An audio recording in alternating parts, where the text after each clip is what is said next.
জিতছেন, এখন পর্যন্ত যে ফলাফল, এই পরিস্থিতি কি সমীকরণ, সরকার গঠনে কি সমীকরণ হতে পারে? দেখুন, সরকার গঠনের সমীকরণটা যেভাবে এই মুহূর্তে দেখা যাচ্ছে, এনডিএ জোট 300 ক্রস করে যাওয়ার আশা রাখতে পারে ডেফিনেটলি। কিন্তু এটাও ভুললে চলবে না যে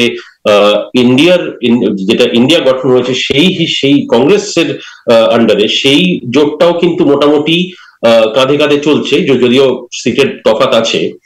অনেকটাই ডিপেন্ড করবে যে ফাইনাল রেজাল্টটা হওয়ার পরে।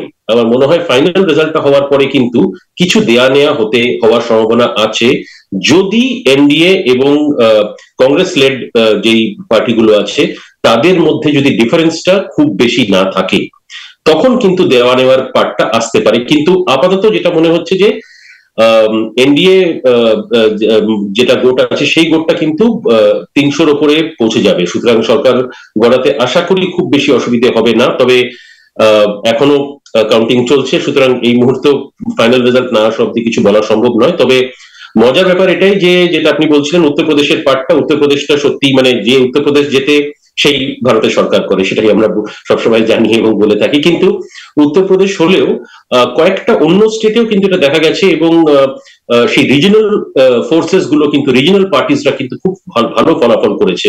সেটা ওয়েস্ট বেঙ্গলেই হোক কি মহারাষ্ট্রতেও একই অবস্থা, যেখানে বিজেপি ভেবেছিল আর একটু বেশি পাবে, সেটা পায়নি এখনো। তবে বিহারে ভালোই পারফরমেন্স দিয়েছে বিজেপি, এবং দক্ষিণ ভারতে বিজেপি খাতাটা খুলেছে, অ্যাটলিস্ট কেরালাতে খাতাটা খোলা হয়েছে। কিন্তু তা সত্ত্বেও সব মিলিয়ে দেখতে গেলে যেখান থেকে সবচেয়ে বেশি মাফ করবেন, যেখান থেকে সবচেয়ে বেশি আসনের আশা ছিল সেটা হচ্ছে উত্তরপ্রদেশ, সেখান থেকে কিন্তু এখনো সেই হিসেবে আসেনি।